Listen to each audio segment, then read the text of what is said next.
Papuri sa iyo, Panginoon. Ganito ang pagkapanganak kay Jesucristo. Si Maria na kanyang ina at si Jose ay nakatakda ng pakasal.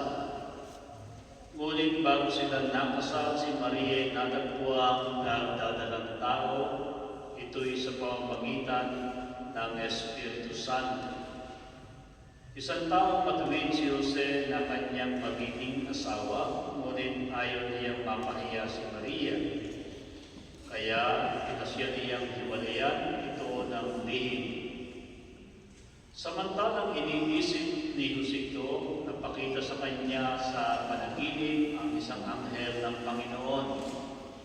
Sabi nito sa kanya, Jose, anak ni David, huwag kang matakot, tuluyang pakasalan si Maria, sapagkat siya'y naglihim sa pamamagitan ng Espiritu Santo. Manganganak siya ng isang lalaki at ito'y pangangalan mong Jesus, sapagkat siya ang magliligtas sa kanyang bayan sa kanilang mga kasalanan. Nangyari ang lahat ng ito upang matupad ang sinabi ng Panginoon sa pamamagitan ng propeta, maglilihi ang isang dalaga at manganganak ng isang lalaki at tatawagin itong Emmanuel. Ang kahulugay, kasama natin ang Diyos. Nang magising si Jose, sinunod niya ang utos ng anghel ng Panginoon. Pinakasalan niya si Maria. Ang mabuting balita ng ating Panginoon. Pinupuri ka namin, Panginoong Jesucristo. Magsiupo po ang lahat. Good evening to everyone. Last night, pinagnilayan po natin ang pagsang-ayon sa kalooban ng Diyos ni Maria. At ngayon naman ay ating pagnilayan kung paano naman sumang-ayon si Jose sa pagtawag ng Diyos upang matupad ang pangakong pagliligtas. We may ask who Saint Joseph is. Saint Joseph is called the husband of Mary, who was a righteous Jewish man from Nazareth, the legal father of Jesus. He came from the lineage of King David. He was a descendant of King David. He was known to have a deep faith. He's a quiet man, an obedient, and a road protector and provider for the said Holy Family of Mary and Jesus. We heard in the Gospel reading that he initially planned to quietly divorce Mary when he learned about her pregnancy. But after a while, he changed his mind after an angel appeared in a dream, instructing him to take Mary as his wife, telling him that the child in her womb was conceived by the Holy Spirit. So that was the background history when the offer for the fulfillment of this plan of God for the salvation of humanity was. Let us meditate somehow on some key aspects of Saint Joseph's life, as well as of his character. Obedience and faith. These are the two characters that can be seen and experienced in the person of Joseph.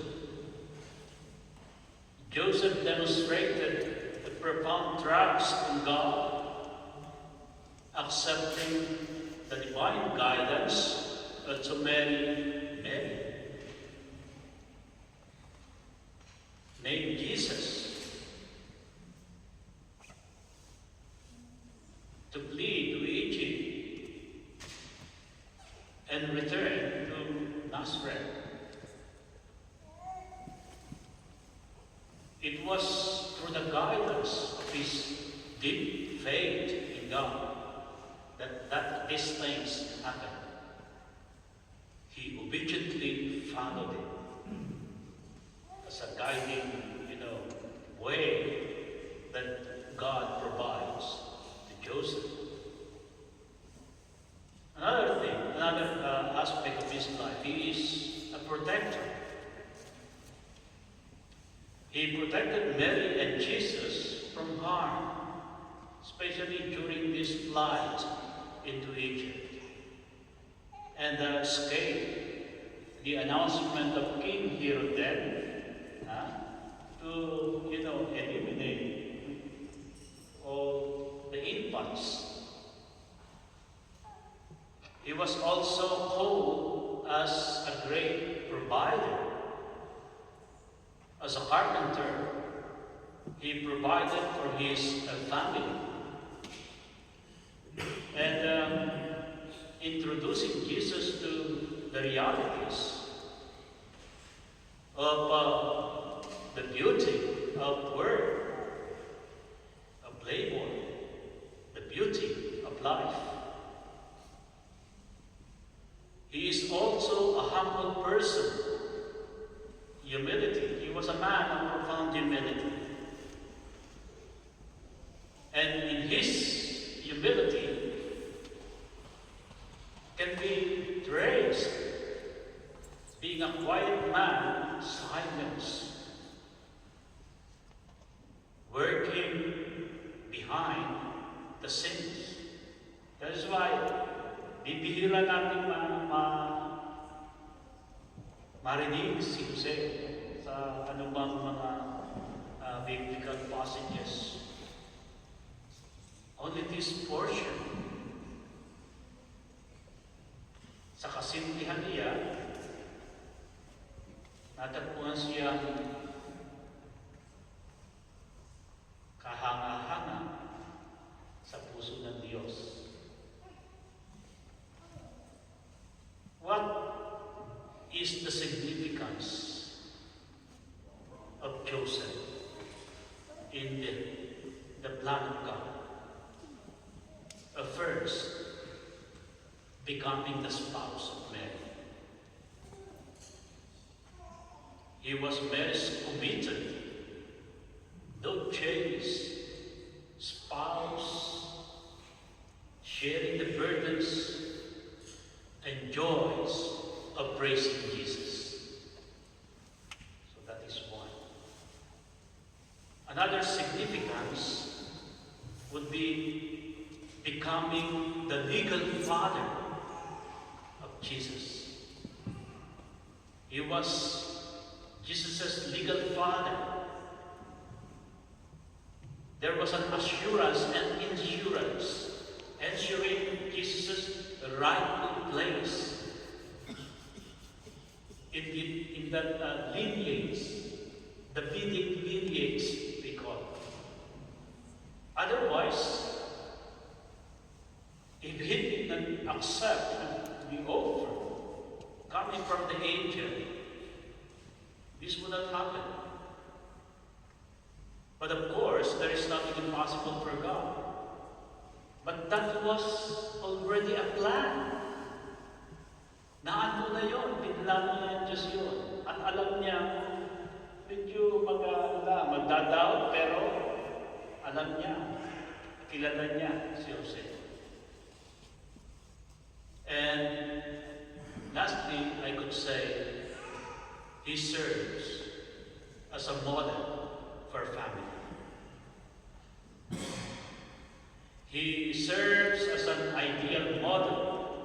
for family life. With these characters ready to sacrifice, ready to work widely, and this was actually highlighted by Pope Francis in his apostolic letter, Patris Corde. Napakaganda ng kanyang illustration dito tungkol kay San Jose. But anyway, nakita natin ang kagandahan ng ipinlano ito ng Diyos. Brothers and sisters, little by little, nagkakaroon na po tayo ng magandang shape, no? Sa pangakong ito ng pagliligtas ng Diyos. Sa pangakong pagdating ng mananako, ng Mesiyas.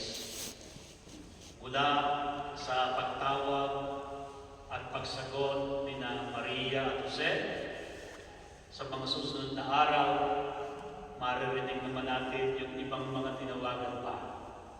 Remember this, ha? Ito yung fulfillment ng prophecy from the Old Testament. Was announced by the prophets long time before. At pagdating dito sa New Testament, at sa panahonan ni Jesus, narito ang mga tinawagan hanggang sa siya ay pagkatawan tao. So, sa mga darating na araw, maririnig na naman natin yung mag-anak ni Zacarias at ni Elizabeth hanggang sa ipanganak si San Juan. Remember this. Prophet Isaiah prophesied this, that there was a man crying out in the wilderness, saying, prepare the way of the Lord. The imminency of His coming is there already. Ibig sabihin, naalalapit na. Siya yun nag-announce na yun. Which has a great difference from what the prophets long time before announced. Pero ito, clear na, ihanda ninyo ang daranahan ng Panginoon. Sa Bisaya pa, mga Bisaya ito, ang dalang sa Ginoo. Kaya ito na yung pag-abot din sa yuta. Ang tanang mga batsi-batsi. O ba? Batsi-batsi. Bakong daan, patago na. So that was it. Sa mga susunod na araw, ito po yung ating maririnig. Ilang araw na lang? 3 araw na lang. Pasko na. So, nandito po yung magagandang preparation hanggang sa kapanganakan ng ating pananako. So, with this, may God bless us all.